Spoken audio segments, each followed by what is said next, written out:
Hi, hello, everybody. Myself, Bay Ishwaraya, Assistant Professor of Commerce. So, we are learning financial accounting. So, in the last lecture, I have explained you about partnership accounts when a partner is admitted into the business. Some key points have been explained to you.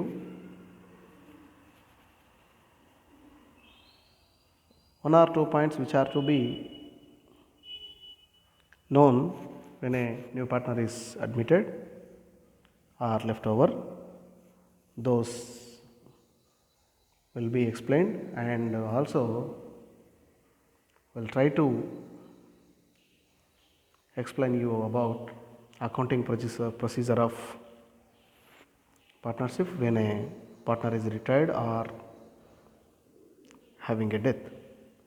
First, let us see the leftover topic, that is calculation of new profit and loss distribution ratio. Profit and loss sharing ratio is essential whenever there is either a change in number of partners in a partnership firm or merely a change in the profit sharing ratio without any change in the number of partners. Calculation of new profit sharing ratio is one of the important things required to be done.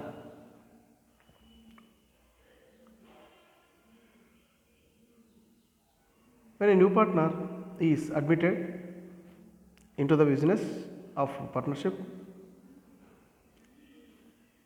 we have various methods or situations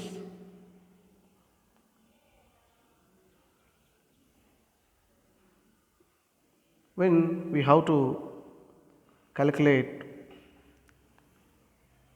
new sharing ratio. Those will be, in the first instance, if the share of incoming partner is known, the remaining profit must be shared by the existing partners in their original profit sharing ratio. In this situation, to understand clearly, let's have an example. A and B are partners sharing the profits in 7:3 ratio. They admit C allowing a share of 3/7 in the profits. Now, it is required to calculate new profit sharing ratio. See, in this case, total profit is, assume that it is 1. In that 1,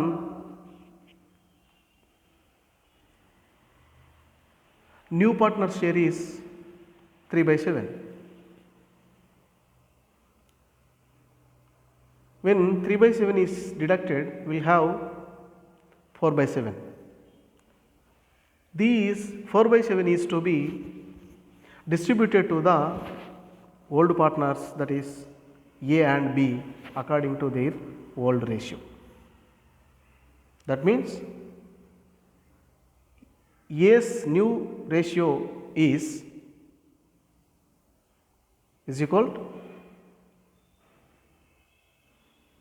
4/7 into 7/10. 4/7 is a remaining part, 7/10 is a old share. So that new ratio of the A will be 4/10. In the same way, B's new ratio can be calculated like this. remaining share is 4 by 7 into old ratio of B is 3 by 10. When we multiply, we'll get 12 by 70. So when we calculate, we'll get A 14, B 6, C 15. Ratio will be 14:6:15. This can be calculated in the case of first instance. In the second case, if the incoming partner purchases his share from the existing partners in a particular ratio, the new share of existing partners will be decided by deducting that portion which they have surrendered in favor of incoming partner from their original share. In that case, take the same example of the earlier problem. A and B are partners, their ratio is 7:3. C is a new partner, gets admission into the firm by purchasing 2 by 7 from A, 1 by 7 from Sundaram, 1 by 7 from B. Now we have to calculate new ratio. In this case, A's new share is equal to A's original share minus portion of surrendered in favor of C. That means 7 by 10 minus 2 by 7 is equal to 29 by 70. In the same case,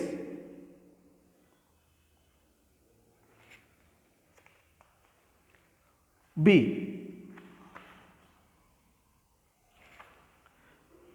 is equal, B's new share is equal to Sundaram's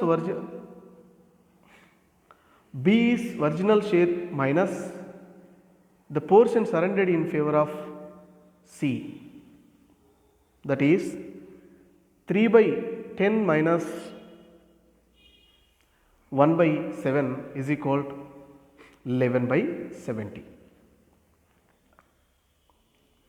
Now the C's share is portion purchased from A plus portion purchased from B. That is 2 by 7 plus 1 by 7 is equal to 3 by 7 or 30 by 70. Now the new profit sharing ratio is 29:11:30 of A, B and C respectively. This is in the case of new partner purchased is profit sharing ratio from the old partners. In the third case, in some cases, existing partners surrender a particular fraction of their share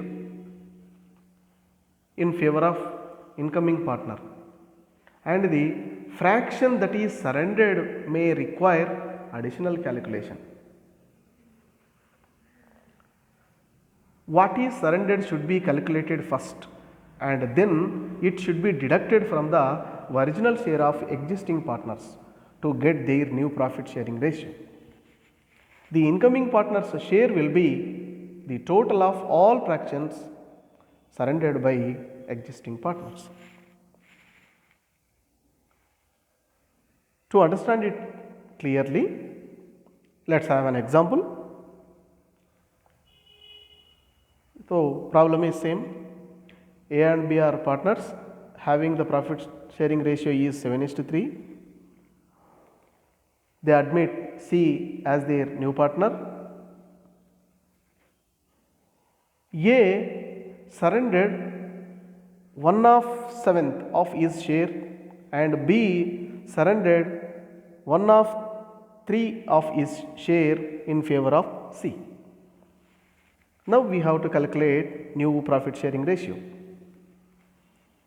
So in this case, A surrendered 1/7 of his share, standing at his old share is 7/10. So we have to calculate the surrendered value. That means 7/10 into surrendered value is 1/7 is equal to 1/10. 1/10. 1/10. Now new share of A is old ratio 7/10 minus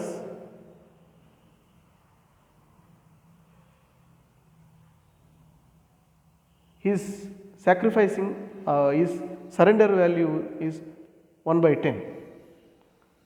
7/10 minus 1/10 is equal to 6/10. This is the new ratio. In the same way, B surrendered 1/3 of his share, standing at 3/10.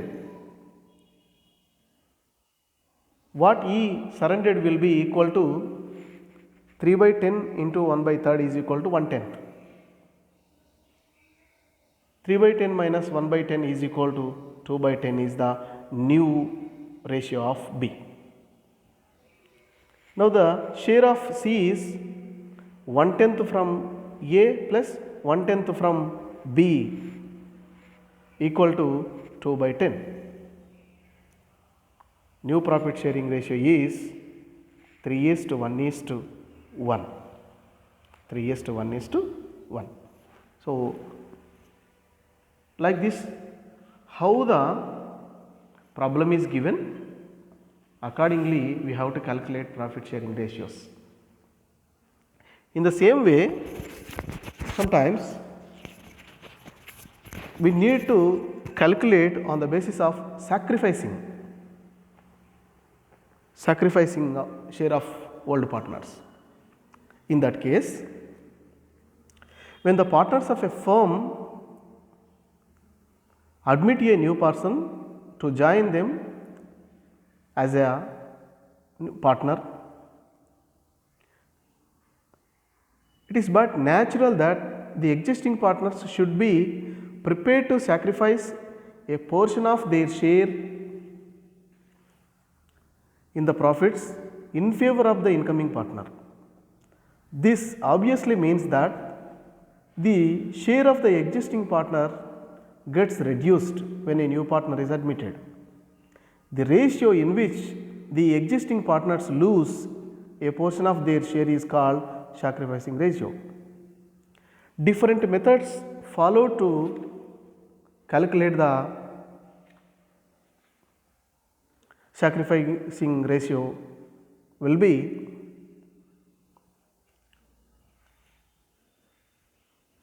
in the case of 1, when the original profit sharing ratio of existing partners and the ratio of incoming partner is known.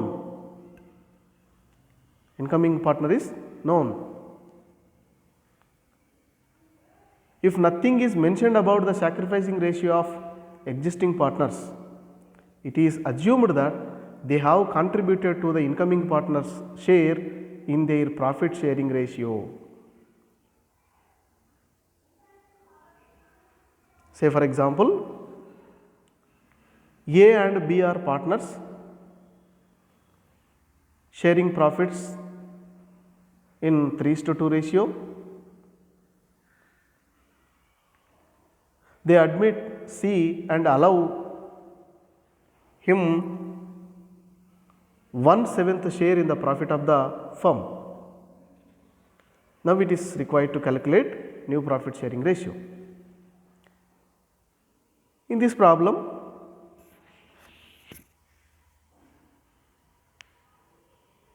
nothing is mentioned as to the quantum of sacrifice made by A and B when they admitted C with 1/7 share in the profit. Hence, it is presumed that A and B contributed to the share of C in their original profit sharing ratio, that is 3:2. Here, no calculation is required to obtain the sacrificing ratio. Their original profit sharing ratio itself is the sacrificing ratio. New profit sharing ratio is calculated like this: share of A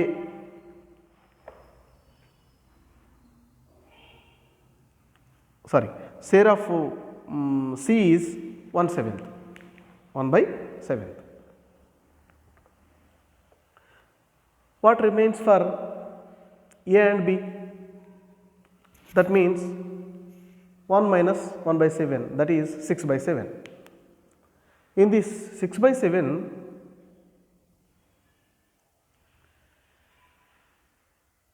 A and B has to be distributed as per their old ratio 3:2.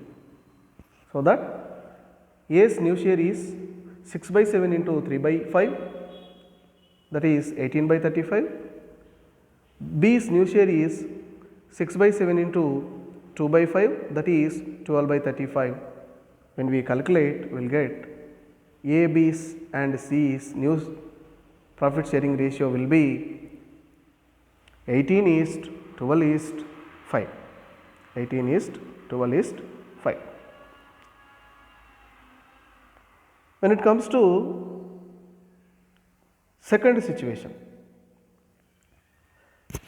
if original profit sharing ratio of existing partners and the new profit ratio of all the partners including incoming partners are known, new share of the existing partners should be deducted from their original share to find out the sacrificing ratio. This can be done like this. Let us have an example. A and B are sharing profits in 4:3 ratio, that means 4/7 and 3/7. C is admitted as partner, and now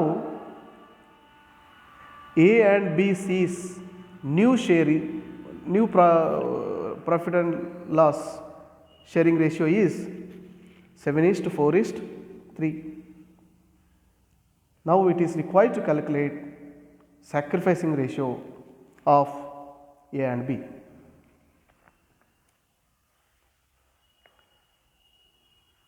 Sacrificed by A is equal to A's original share minus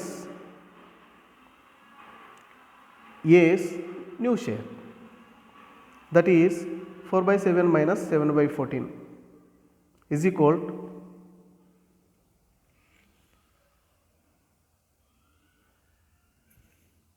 1/14. Sacrifice by B is equal to B's original share minus original share or old share minus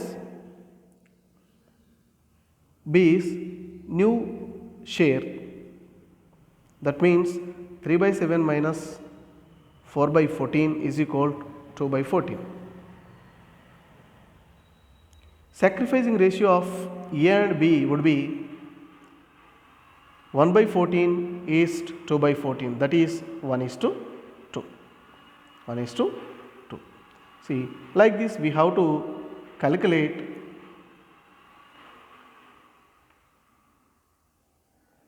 new profit and loss distribution ratios.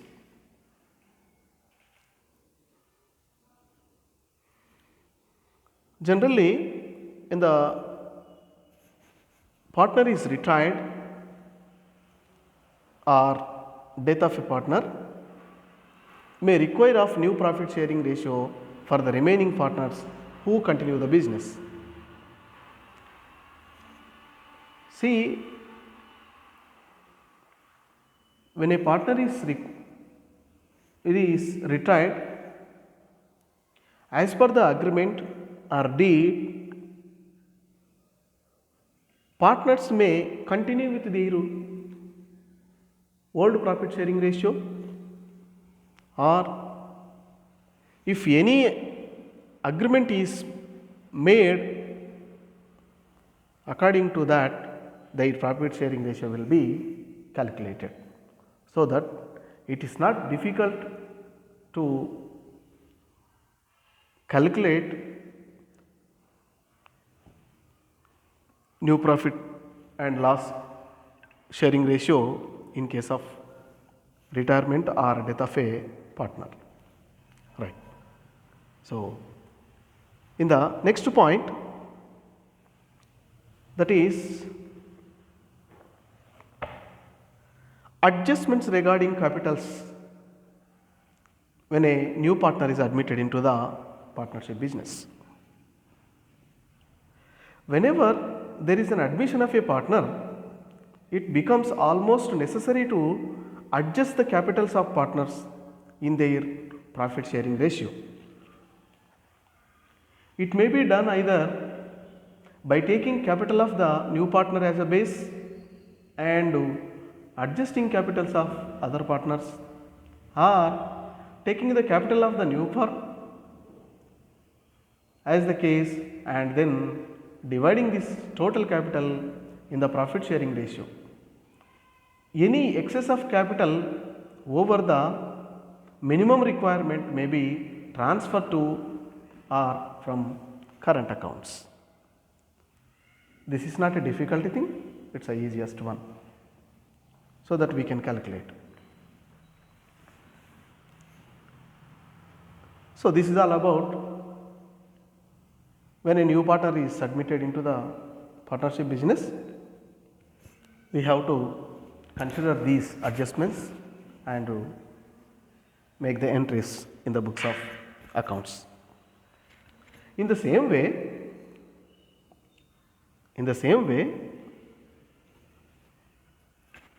when a partner is retired from the partnership firm, or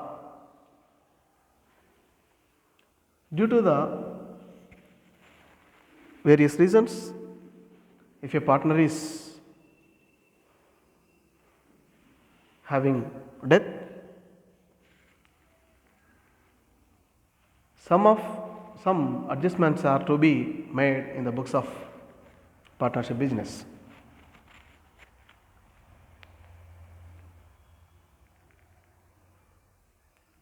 In this case also, we have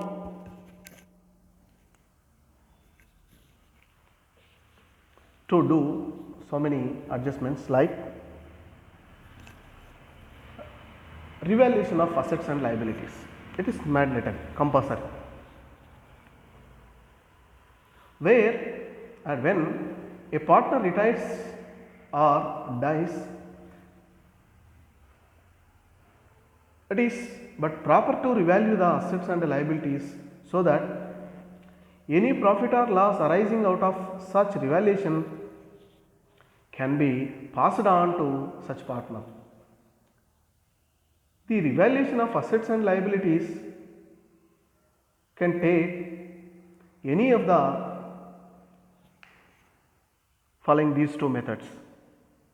That is, one, when revised values of assets and liabilities are to appear in the new balance sheet framed after the retirement of a or death of a partner.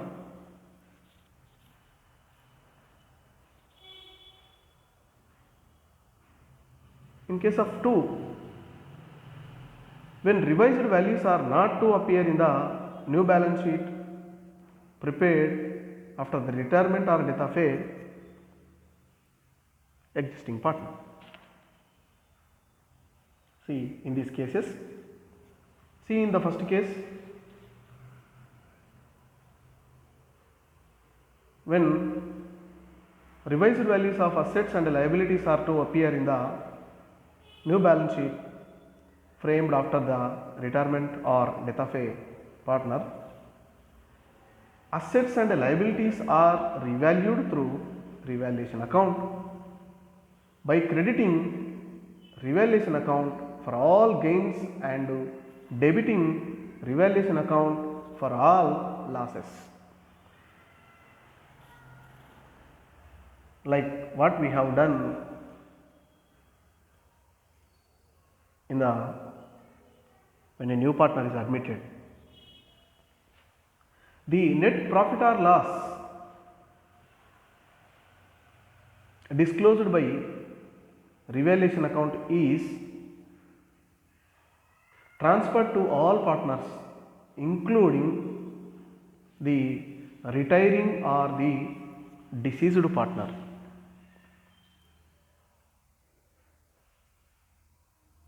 Capital accounts in their existing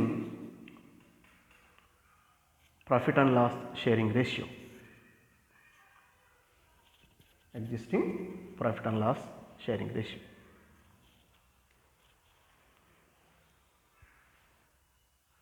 When revised values are not to appear in the new balance sheet prepared after the retirement or death of a partner, in this case, revaluation account is divided into two parts.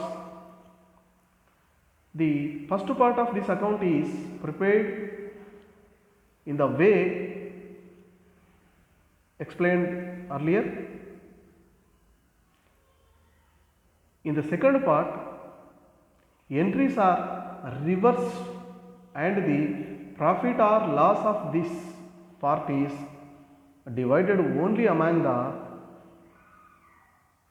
new partners in the new profit sharing ratio, that is partners left after the retirement or death of a partner. So, as per the agreement,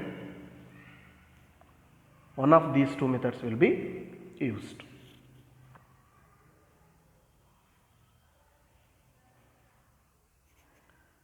When it comes to second adjustment which has to be made in case of retirement or death of a partner is writing of accumulated profits or losses. All accumulated profits and losses are written off among all partners including retiring or deceased partner in the old profit sharing ratio. Alternatively, only outgoing partners' share may be transferred from reserves and profits to his capital account. But this should be done only when the remaining partners' new and old profit sharing ratio indices remain unchanged.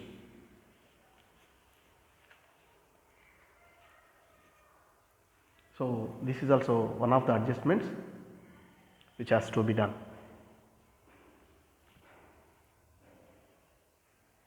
When it comes to goodwill,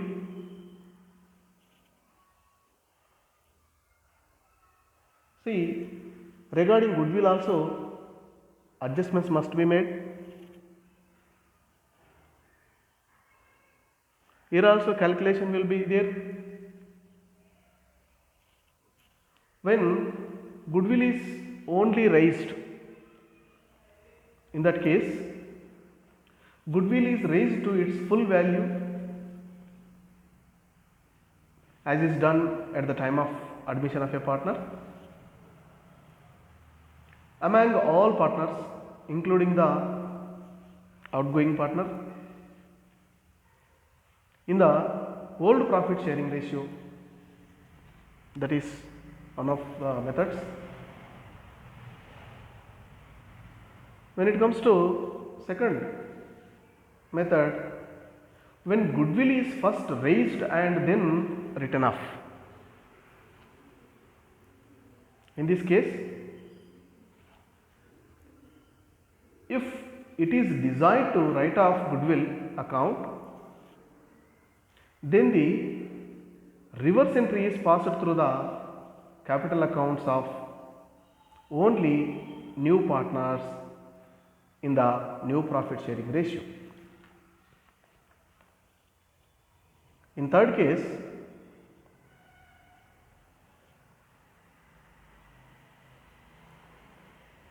when goodwill account is not opened,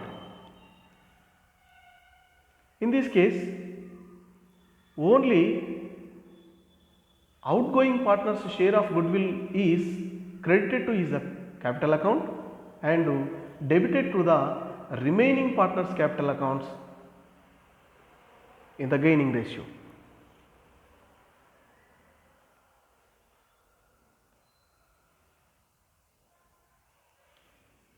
Like this, we have to enter the entries regarding goodwill when a partner is retired or dead.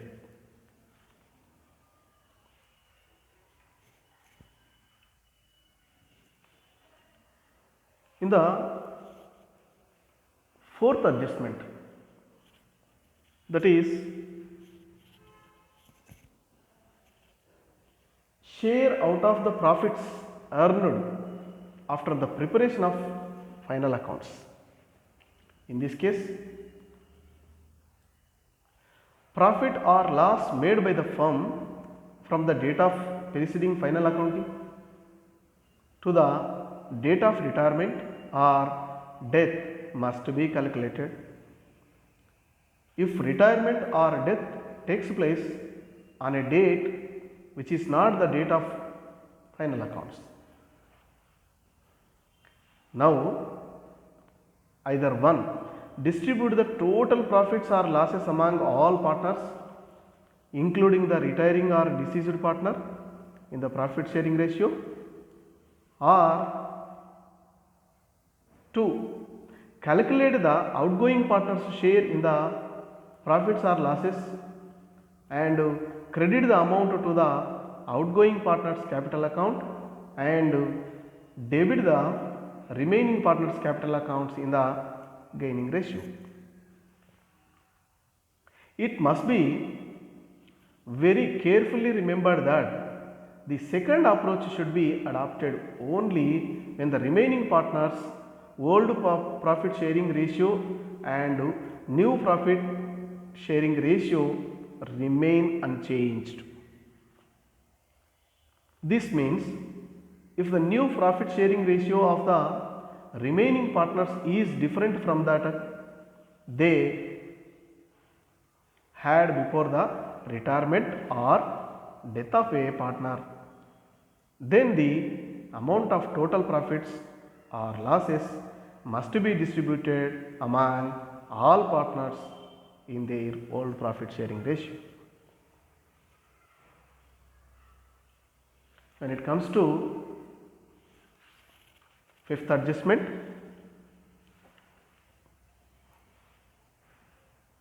disposal of the amount due to the outgoing partner. Payment of the amount due to the outgoing partner or retiring partner or death of a partner. The amount due to the outgoing partner or the executors of the deceased partner is settled according to the terms of the contract. It may be paid immediately, in which case no interest or share in profits need be considered.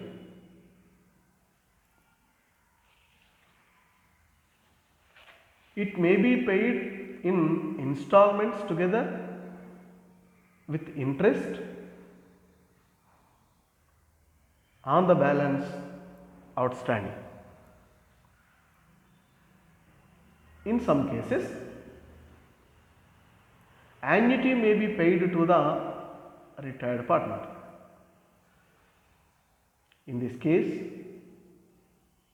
the amount due to the outgoing partner is transferred to the credit of an annuity account.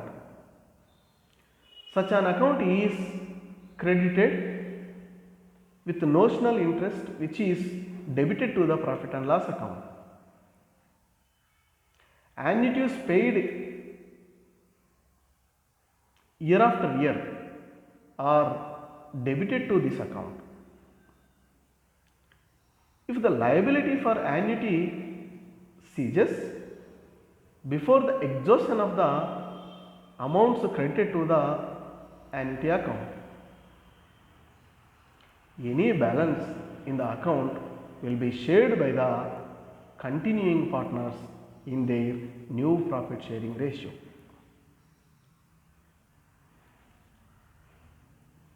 In the absence of any agreement, the question arises regarding the share of the outgoing partner in the profits made by the firm from his date of exit to the date of settlement.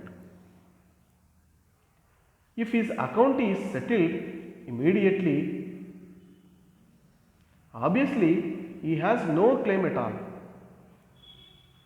In case the account is not settled and the partnership uses the property of the partner retiring or deceased,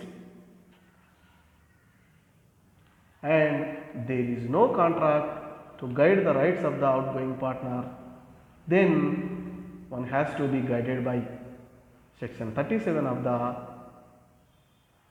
Partnership Act. As per this section, when any member of the firm dies or otherwise ceases to be a partner and the surviving partners carry on the firm's business with the property of the firm without any final settlement, then in the absence of any contract to the contrary, the outgoing partners or his estate is entitled at the option of himself or his representatives to such share of profits made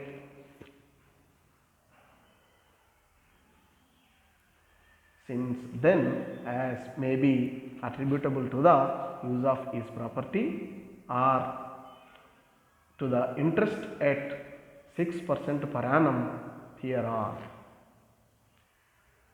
Like this, we have to dispose the amount due to the retire of a partner or death of a partner. All the things will be same. In case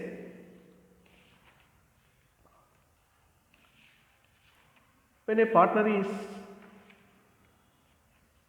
retired and immediately another one is admitted into the partnership business.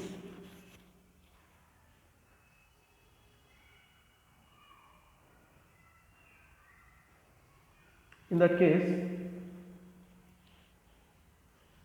see, quite often retirement of one partner and admission of another partner take place simultaneously.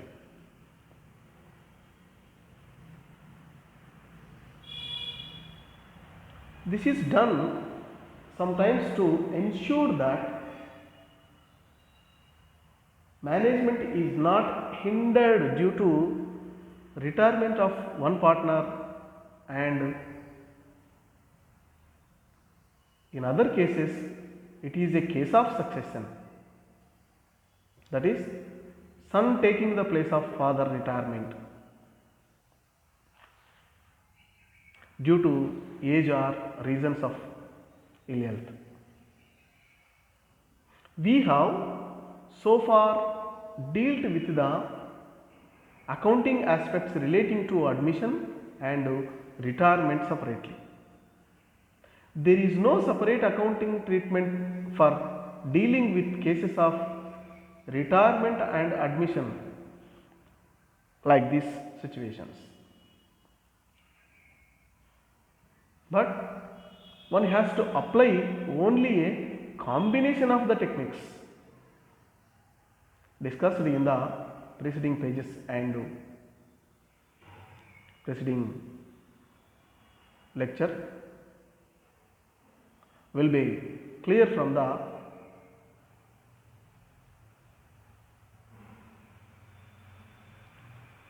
details explained earlier. So, except this, all the things will be same. Partnership accounts is a very important one.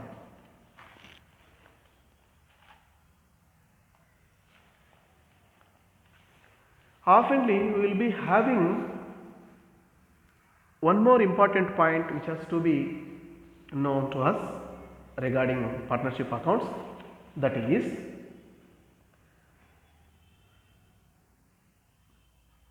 paying the retired partner's loan in equal installments.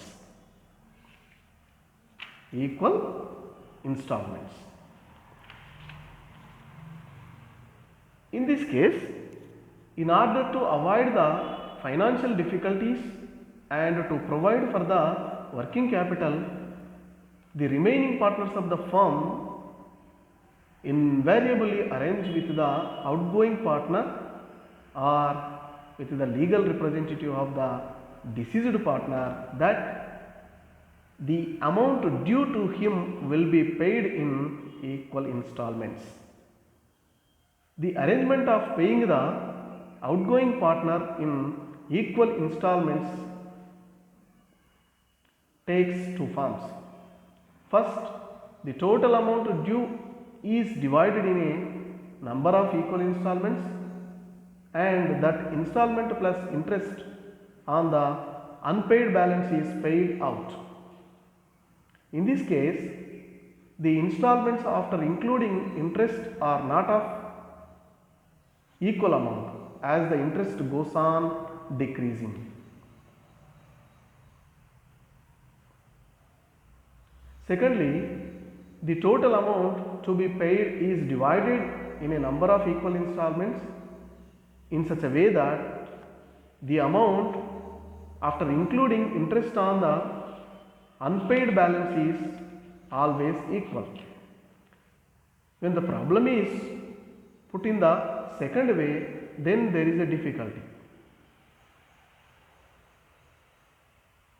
So that we have to remember this thing.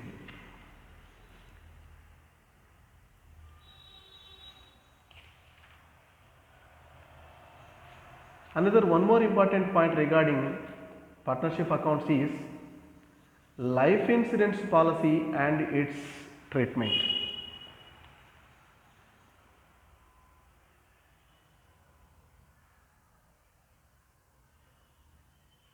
The aim of policies on the lives of partners is to insure against the risk of dislocation in the business due to the death of any one of the partners. On the death of a partner, the amount due to him is to be paid out to his legal representative, which invariably results in a sale of assets of the business. Such a position puts even the surviving partners in difficulty because sale of assets means closure of business. Therefore, in order to guard against such a risk, policies on the lives of partners are taken. After taking out the policy, if any partner dies, then amount of the policy is paid by the life insurance corporation, which enables the firm to pay off the executors of the deceased partner. Thus, assets can be kept intact. Policies will be so many types, but accounting treatment of insurance policy generally, when premium paid is treated as an expense.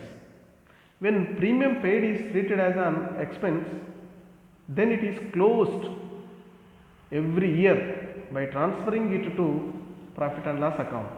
In this case, complete amount received from the insurance company either on the surrender of policy or on the death of a partner becomes a gain. This has not been explained. It's not required to explain.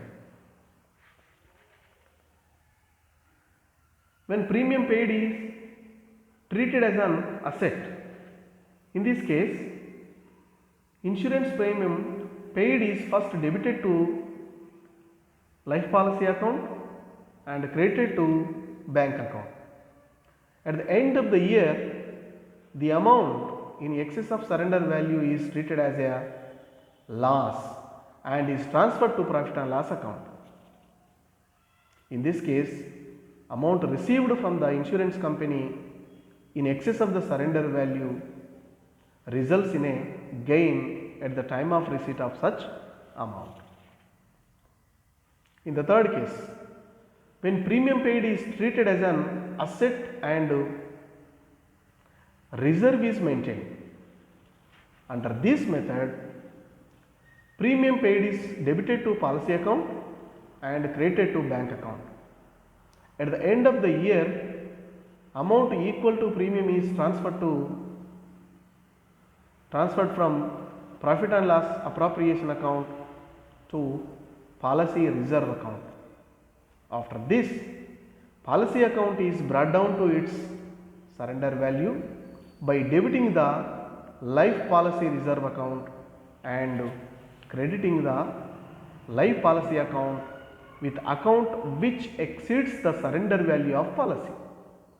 Thus, in this method, policy account appears on asset side and policy reserve account appears on the liability side of balance sheet until it is realized. Both these accounts appear in the balance sheet at the surrender value of policy. This method is different from the method discussed in second above, only in respect of reserve account. Amount received by the firm from the company in excess of the surrender value of policy is a gain to the firm. Besides this, life policy reserve is in the nature of an accumulated profit and must be transferred to capital account of all partners including the deceased one in their old profit sharing ratio. So, this is also has to be remembered while calculating the or preparing the accounts of partnership accounts. So, this is all about regarding when a partner is retired or death is taken place. So, with this I am concluding this lecture. So, let us meet with a new lecture. Until then.